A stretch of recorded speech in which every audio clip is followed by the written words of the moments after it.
जय द्वारकाधीश गुजरात के समुद्र किनारे बसा द्वारका शहर भारत के लिए बहुत धार्मिक और ऐतिहासिक महत्व रखता है। माना जाता है कि यह भगवान कृष्ण का प्राचीन राज्य था। द्वारका हिंदू धर्म के 7 सबसे पवित्र शहरों सप्तपुरियों में से एक है। इसका इतिहास हजारों साल पुराना है, जो कई रहस्यों, कहानियों और अद्भुत आर्कियोलॉजिकल एविडेंस से भरा हुआ है। संस्कृत में द्वारका का अर्थ होता है दरवाजा, जो कि बिल्कुल सही है, क्योंकि यह एंशिएंट इंडिया का एक इंपॉर्टेंट पोर्ट हुआ करता था। आज द्वारका एक प्रसिद्ध तीर्थ स्थल है, जहां लाखों लोग भगवान कृष्ण को श्रद्धांजलि अर्पित करने और इसके ग्लोरियस पास्ट के अवशेष देखने आते हैं। द्वारका का आकर्षण आस्था और इतिहास के अनोखे मेल में है। इस शहर की उत्पत्ति भगवान कृष्ण की कथा से जुड़ी है, जिनके बारे में कहा जाता है कि वे मथुरा से द्वारका आकर अपना राज्य स्थापित किया था। हिंदू धर्म ग्रंथों के अनुसार द्वारका एक समृद्ध शहर था, जिसे समुद्र से रिक्लेम की गई भूमि पर बनाया गया था। हालांकि कृष्ण के निधन के बाद ऐसा माना जाता है कि यह शहर समुद्र में डूब गया और समय के साथ खो गया। सदियों तक द्वारका का अस्तित्व आस्था और लोक कथाओं का विषय बना रहा। हालांकि 20वीं सदी के उत्तरार्ध में आर्कियोलॉजिकल एक्सप्लोरेशंस ने डूबे हुए शहर पर प्रकाश डालना शुरू किया और इसके अस्तित्व के बारे में महत्वपूर्ण साक्ष्य प्रकट किए।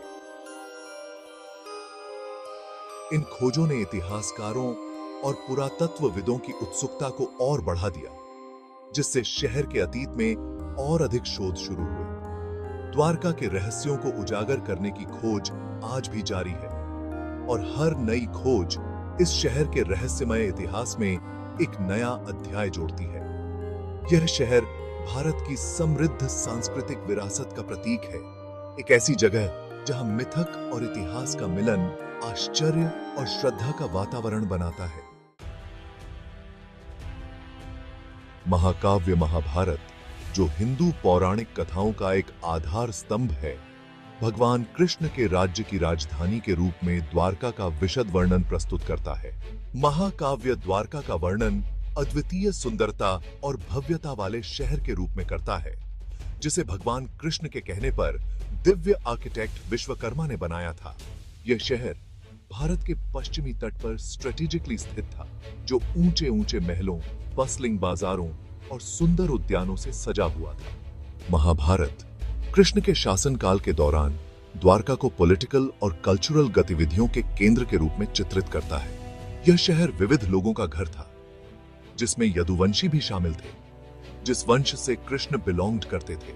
महाकाव्य कृष्ण के बुद्धिमान शासन, उनके कुशल डिप्लोमैटिक स्किल्स और कुरुक्षेत्र युद्ध में मीडिएटर के रूप में उनकी भूमिका के किस्से सुनाता है। महाभारत में शहर की समृद्धि और प्रभाव बार बार उभर कर आते हैं, जो प्राचीन भारत में एक शक्तिशाली राज्य के रूप में इसकी छवि को मजबूत करते हैं। हालांकि महाकाव्य द्वारका के दुखद भाग्य की भविष्यवाणी भी करता है। कृष्ण के मृत्यु लोक से चले जाने के बाद कहा जाता है कि यह शहर समुद्र में समा गया और लहरों के नीचे गायब हो गया। यह विनाशकारी घटना, जिसे ईश्वरीय प्रकोप बताया गया है, एक युग के अंत का प्रतीक है और इसने द्वारका को लेकर रहस्य को और बढ़ा दिया। द्वारका के बारे में महाभारत का वर्णन, हालांकि मिथोलॉजिकल एलिमेंट से ओतप्रोत है, प्राचीन भारत में शहर के महत्व के बारे में बहुमूल्य जानकारी प्रदान करता है। शहर के लेआउट, उसके लोगों और उसके शासक के बारे में महाकाव्य के विशद वर्णन एक बीते युग की झलक प्रस्तुत करते हैं, जो उस कथा के पीछे के ऐतिहासिक सत्य को उजागर करने की चाह रखने वालों की कल्पना को गति प्रदान करते हैं।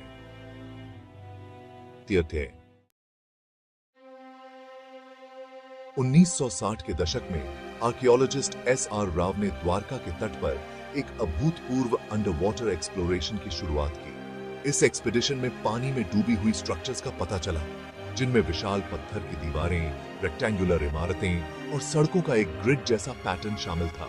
समुद्र तल से 40 फीट नीचे की गहराई पर मिली ये खोजें एक डूबे हुए शहर के अस्तित्व का समर्थन करने के लिए ठोस सबूत प्रदान करती हैं।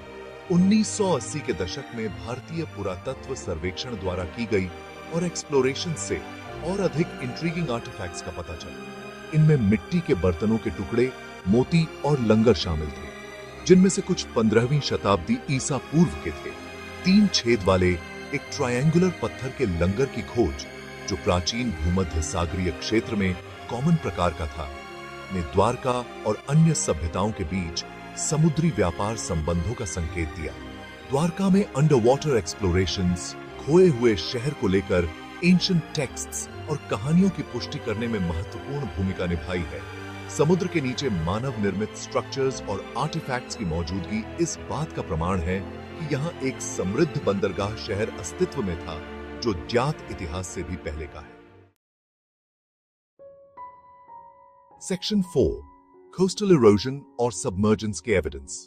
द्वारका के तट पर डूबी हुई स्ट्रक्चर्स की खोज से उन कारणों के बारे में सवाल उठते हैं जिनकी वजह से शहर डूबा। जियोलॉजिस्ट्स का मानना है कि समुद्र के स्तर में वृद्धि के साथ साथ कोस्टल इरोजन ने द्वारका के भाग्य में महत्वपूर्ण भूमिका निभाई। गुजरात का समुद्री तट अपने जियोलॉजिकल फीचर्स और मॉनसून हवाओं के प्रभाव के कारण कटाव के प्रति संवेदनशील माना जाता है। सदियों से लहरों और धाराओं की गतिविधि ने समुद्र तट को इरोड किया होगा, जिससे धीरे धीरे शहर डूब गया होगा। इसके अतिरिक्त स्टडीज से पता चलता है कि पिछले कुछ हजार वर्षों में समुद्र के स्तर में धीरे धीरे वृद्धि हुई है, जिसने द्वारका के डूबने में और योगदान दिया होगा। द्वारका में कोस्टल इरोजन और सबमर्जेंस के एविडेंस हमारे ग्रह की गतिशील प्रकृति और सबसे बड़ी सभ्यताओं के भी अस्थायी होने की याद दिलाते हैं। यह पूरे इतिहास में कोस्टल कम्युनिटीज के सामने आने वाली चुनौतियों और क्लाइमेट चेंज के प्रभावों को समझने और उन्हें कम करने के महत्व पर भी प्रकाश डालता है। जय द्वारकाधीश। राधे राधे।